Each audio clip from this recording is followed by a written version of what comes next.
आप अपना भविष्य तो नहीं बदल सकते, लेकिन आप अपनी आदतें बदल सकते हैं और निश्चित तौर पे आपकी आदतें ही आपके भविष्य को बदल देंगी।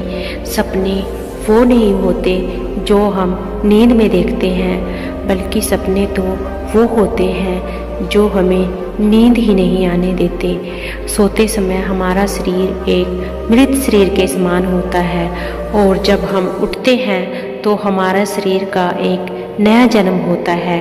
इसी नए जन्म के साथ ही हमें अपने नए जीवन की शुरुआत करनी चाहिए। हमें अपने जीवन को एक नई दिशा देनी चाहिए। दिन के 24 घंटे में सबसे ज़्यादा ऊर्जावान और सबसे ज़्यादा खूबसूरत और हमारी ज़िंदगी को सबसे ज़्यादा प्रभावित करने वाला समय सुबह का ही समय होता है।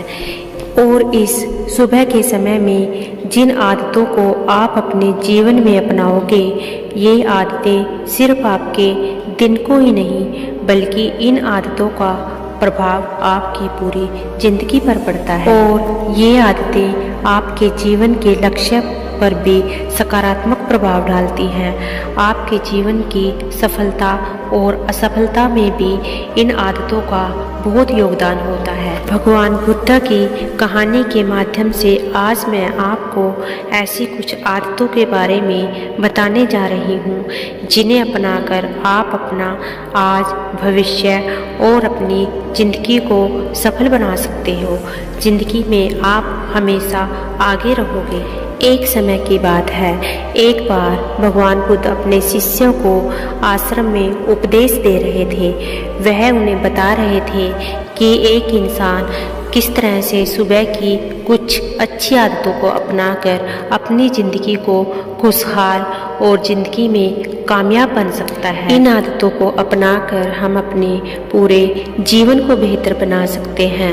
भगवान बुद्ध बताते हैं कि इंसान को सुबह यानी सूर्य की किरणों के साथ ही जग जाना चाहिए, क्योंकि सुबह सूर्य की ये किरणें पूरी प्रकृति को ऊर्जा प्रदान करती है और यह ऊर्जा हमारे शरीर को शक्ति प्रदान करती है।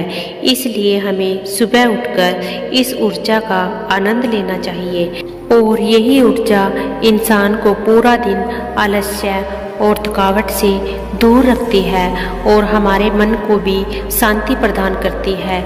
और दूसरी तरफ जो इंसान देर से जगता है वह पूरा दिन आलस्य और थकावट से भरा रहता है। सुबह उठकर हमें सबसे पहले उस परम पिता परमात्मा को धन्यवाद करना चाहिए जिन्होंने हमें एक स्वस्थ शरीर प्रदान किया है, जिससे कि हम सब कुछ इस प्रकृति में, इस दुनिया में देख सकते हैं, सुन सकते हैं, सब कुछ महसूस कर सकते हैं।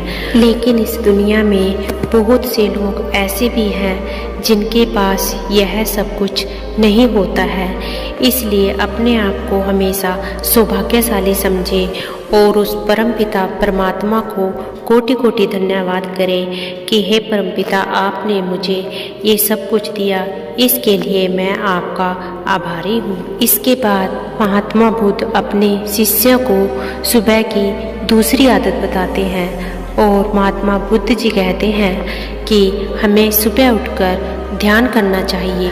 हमारे मन के अंदर तरह तरह के विचारों का कोलाहल मचा रहता है। तरह तरह के विचार हमारे अंदर उथल पुथल मचा के रखते हैं। हम ना चाहते हुए भी हमारे अंदर कुछ ऐसे विचार प्रवेश कर जाते हैं जो हमें तनावग्रस्त रखते हैं। विचारों की इस उथल पुथल को शांत करने के लिए ध्यान करना बहुत ज़रूरी है। ध्यान करने के लिए हमें एक शांत जगह पर एकाग्र होकर बैठ जाना चाहिए। ध्यान करने से हमारे शरीर को एक अलग ही ऊर्जा प्रदान होती है। हमारा मन शांत हो जाता है और हमारे अंदर के नकारात्मक विचार हमारे शरीर से बाहर निकल जाते हैं और हमारे मन को शांति और हम सुकून महसूस करते हैं। इसलिए सुबह उठकर ध्यान लगाना बहुत ही ज़रूरी है।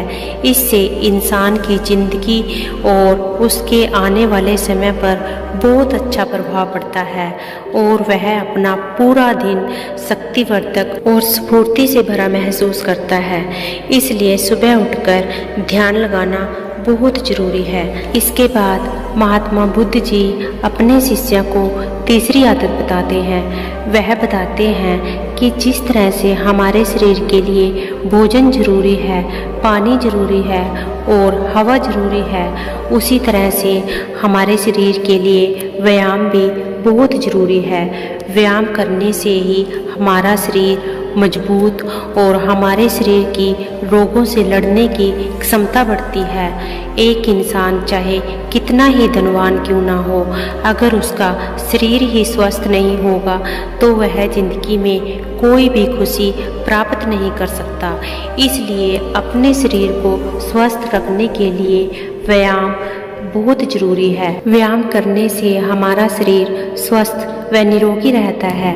महात्मा बुद्ध जी अपने शिष्य को कहते हैं कि जो इंसान अपने शरीर को जितना आराम देता है वह शरीर उसे उतना ही कष्ट देता है, और जो इंसान अपने शरीर को जितना ज़्यादा कष्ट देता है वह शरीर उतना ही स्वस्थ और शक्तिशाली बनता है। इसलिए अगर आप जिंदगी में सफलता पाना चाहते हो और एक खुशहाल जिंदगी जीना चाहते हो तो प्रतिदिन व्यायाम जरूर करें, जिससे कि आपको एक स्वस्थ शरीर प्रदान होगा और आपकी काया निरोगी होगी, जिससे कि आप जिंदगी की सारी खुशियों का लुत्फ उठा पाएंगे।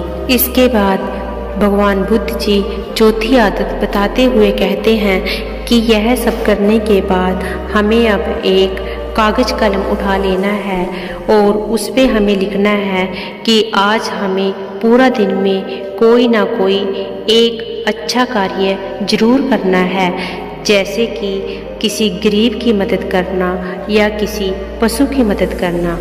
अगर आप अपने पूरे दिन में निस्वार्थ भाव से किसी गरीब की मदद करते हैं या किसी पशु को चारा डालते हैं तो ऐसा करने से आपके मन को शांति प्राप्त होगी। आपको महसूस होगा कि मैंने अपने आज पूरा दिन में एक अच्छा कार्य किया है, और इससे आपको जो खुशी मिलेगी वह दुनिया की पूरी दौलत भी नहीं आपको दे सकती।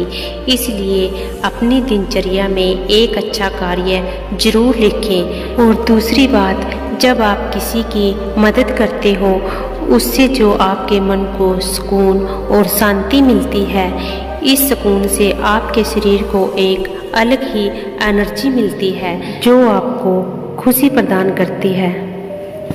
भगवान बुद्ध जी पांचवी आदत बताते हुए अपने शिष्य को कहते हैं कि इसके बाद आपको कोई एक प्रेरणादायक ग्रंथ या कोई प्रेरणादायक किताब पढ़नी चाहिए, जिससे कि आपको जीवन में आगे बढ़ने की और एक सफल इंसान बनने की प्रेरणा मिले।